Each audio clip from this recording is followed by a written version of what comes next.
Welcome back to another episode of the Constance Annan Show. I am your host, Constance Annan. The TikTok ban has been extended once again, y'all. On Friday, President Donald Trump signed an executive order to keep TikTok up and running for an additional 75 days. Now let's take a quick recap on why TikTok is up for a ban in the first place. According to USA Today, some political officials have expressed concern that TikTok is sharing U.S. user data with the Chinese government. Last year, Joe Biden signed a law giving TikTok's parent company, ByteDance Ltd, until January 19 to either divest TikTok or face a U.S. ban. And as we all know, TikTok went black for a slight 12 hours back in January before Donald Trump swooped in, signing an executive order delaying the ban until April 5th. And here we are faced with another deadline extension. Now, call me ignorant, but the risk can't be that bad if the deadline continues to get extended. I typically stay out of all things politics because it literally makes my brain hurt, and I swear it makes no sense to me, okay? Is our data not already being shared all around the world with or without TikTok? The amount of spam calls, emails, and mail I receive on a regular has become so much of a norm that I don't even think we have true privacy anymore. That being said, leave TikTok alone, okay? It didn't hurt nobody, but I want to hear from you guys. What are your thoughts on the TikTok ban? And how do you feel about your data being shared with foreign countries? Leave a comment down below. Now it's time to get in the bitch. Did you see that tweet? Today's tweet was tweeted by @RapAlert, and it reads, BET announces the return of 106 & Park with Keke Palmer and Kai Cenat as hosts. The first episode is set to air June 2nd. Now, this rumor made its way around social media from X to Threads and Instagram, with fans sharing mixed emotions about whether or not they thought this was even true or whether or not they thought the show needed a reboot. Lauren LaRosa confirmed that the rumor was false on Wednesday during a live taping of The Breakfast Club. Now, for those of you that were truly excited about the reboot, according to Vibe magazine, BET president and CEO Scott Mills shared the network's plans to bring back 106 & Park back in January. We understand people love 106 & Park, right? And so the fact that it doesn't work as a linear television show doesn't mean 106 & Park is over, because we can bring 106 & Park back as a podcast. We can bring 106 & Park back as a digital experience. And we are evolving what 106 & Park will look like in 2025. Now, I'm a bit ashamed to admit it, but I totally missed out on the 106 & Park era, okay? I grew up in a strict Christian household, and we were not allowed to listen to secular music. I also went to a predominantly white school, so the kids were not talking about AJ and Roxy. I didn't even know the show existed until I got to middle school, and by that point, my family was going through hard times, and we didn't even have a TV in the crib, okay? So I actually love the idea of a reboot. I'm curious to know if this is one of the shows that y'all feel like needs a reboot, and if so, who would y'all like to see host? I've seen some say that Keke Palmer and Speedy Mormon would be the perfect co-hosts, and I couldn't agree more. But like I said, I want to hear from you guys. So go on ahead and leave a comment down below, and let me know who your dream 106 & Park reboot host would be. TikToker Lexy B is going viral for driving 1,800 miles in the course of a day in attempts to get her ex-girlfriend back. Let's take a look at the video.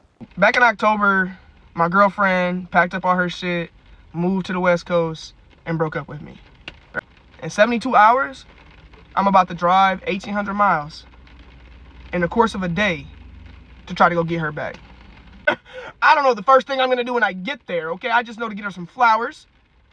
Hopefully, this smile will get me through. I don't know how this is all gonna go. If anybody has ideas, please drop them. We recently got back in contact, though. Like, she finally hit me back. And I don't think she hate me, y'all. I don't have a plan. I don't know the first thing I'm gonna do when I get there, okay? I just know to get her some flowers. I don't know if I'm toxic or delusional. I really don't know. I fucked up a good thing. I let her leave. I should have just stayed at the crib. I came back to that crib, locked the fuck up, packed the fuck up. Not a resident in sight. What the fuck? Since uploading that video, Lexy B has posted a series of other TikToks keeping her followers updated on the move. If you're interested in keeping up with this love saga, the playlist is saved on Lexy's TikTok, and it is titled Mike and Sheila. I watched the entire series, and it looks like the pair is successfully rekindled and are currently working towards some type of a future together. Now, I'm twofold about this situation, okay? Without any additional context, it comes across as extremely toxic. If I dump you and move to a whole nother state afterwards, please do not come looking for me. That's scary, y'all. It's a bit weird and concerning, considering the fact they broke up in like October. We are now in April. Like, at some point, you have to move on. But if we break up, and I move, and we are still in communication after the move, and you drive 1,800 miles to win me back, it might could work, all right? I can't say flowers and a smile will secure the cat, but we can definitely have a conversation to see what you're talking about. I'm not ashamed to admit that I may not be a fighter for love, but if you want to fight for it, honey, go for it. This situation just had me thinking about fighting for love in general, all right? I truly do believe that everything is in God's hands. And if you wake up one day and you say that you want to leave me, then that must have been something that God put on your heart. So I'm going to let it go, all right? I definitely ain't driving no 1,800 miles about it. I might be effed up, but you ain't gonna know that I'm effed up about it, all right? I used to be a beggar, and I used to feel like I could miss out on opportunities or even people by doing the wrong things. So I would write emails, I'd call, I'd press it, I'd do whatever I thought I needed to do to win you back. But I'm now at a place where I realize I just can't lose what God has set aside for me. I'm not that powerful, all right? So at this present moment in my life, I don't have it in me to fight for love.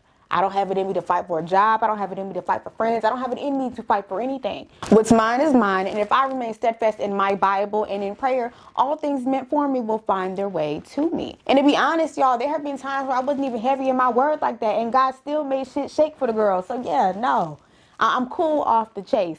But I want to hear from you guys. How do you feel about this entire situation? Would you drive 1,800 miles to get your ex back? Would you take your ex back if they drove 1,800 miles for your love? And what do you guys think about just fighting for love in general? Leave a comment down below. The UK fast fashion brand Pretty Little Thing has adopted a new aesthetic. Last month, customers noticed a shift in the brand's identity from skin-tight Instagram model-esque clothing to more modest and neutral colored attire. Customers shared mixed feelings about the change all across social media, which then prompted the company to bring back old styles for a limited time at a very low price. On March 20th, Pretty Little Thing took to Facebook to address the concerns of their customer base, and they said, "We've listened. Introducing PLT Outlet. Whilst we have realigned our direction, there's still room for you to shop from bestsellers that aren't quite done yet. This is your exclusive chance to shop Pretty Little Thing archive favorites. All products on the outlet site are currently being sold for £5 while stocks last." Now, I didn't and I don't shop with Pretty Little Thing, so I am unbothered by the rebrand. However, I looked at the new site, and in comparison to the old archive pieces, the rebrand gets an thank you from me. PLT's new aesthetic is giving timeless, clean, classy, and thank you. Okay, now whether or not the quality is up to par is another conversation. But off looks alone, I can dig it. But I want to hear from you guys. What are your thoughts on the new PLT rebrand? How do y'all feel about the whole modest aesthetic anyways? Leave a comment down below. It's time for a quick commercial break, and when we return, we'll be discussing the latest beauty trend that has me hella confused, a bit scared, and extremely impressed. Be talking about she want a man of God, but ow, Girl, you wanted your hair done. yes, I wanted my hair done, but do not hurt me. Take your time. Anyways, she steady talking about she want a man of God, but this man don't know how to pray, and I'm trying to figure out why would God send you somebody that don't know how to pray? I mean, why wouldn't he? I'm not saying he wouldn't. All I'm saying is why would he? Girl, shut up and look at your hair. Okay, and thank you. Yes. That's what I'm talking about. That is super freaking cute.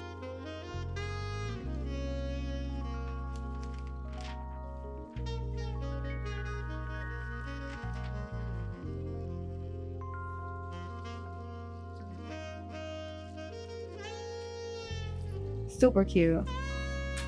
I really do just feel like you don't need to be coming to me though, if you don't want me to keep it real and raw, because everybody knows I keep it real and Right. raw. Okay? Right. Now, do you mind hooking me up with one of these curls in the back? Yep.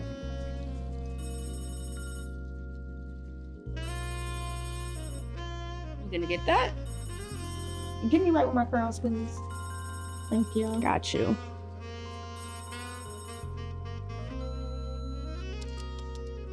You've reached the Dear Constance hotline. I'm not God, and I'm not you, so I can only tell you what I would do, okay? Leave your name, a brief message or question, and I'll get back to you as soon as I can. Remember, no topic is off limits. Bye.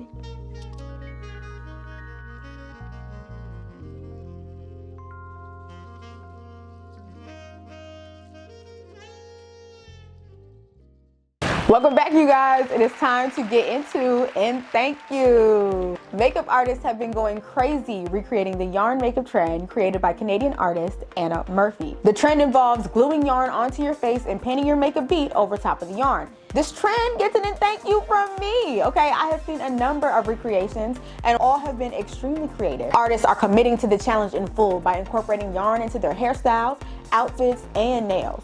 Now this trend is a bit creepy and I really don't understand the point, but I do also love challenges like this because it goes to show just how talented makeup artists really are. As a woman that does not wear makeup, I can truly appreciate the art of being a face, both conventionally and unconventionally. And shout out to the original creator, because I don't know how anybody could come up with this, but you done went ahead and started a movement, okay? So shout out to Miss Anna Murphy in Canada. What are y'all's thoughts on the yarn makeup trend? And who did it the best in your opinion? Leave a comment down below. Now that is all I have for you guys today. I hope y'all enjoyed today's episode. I love you guys, I appreciate you guys, and I will see you next time. Peace.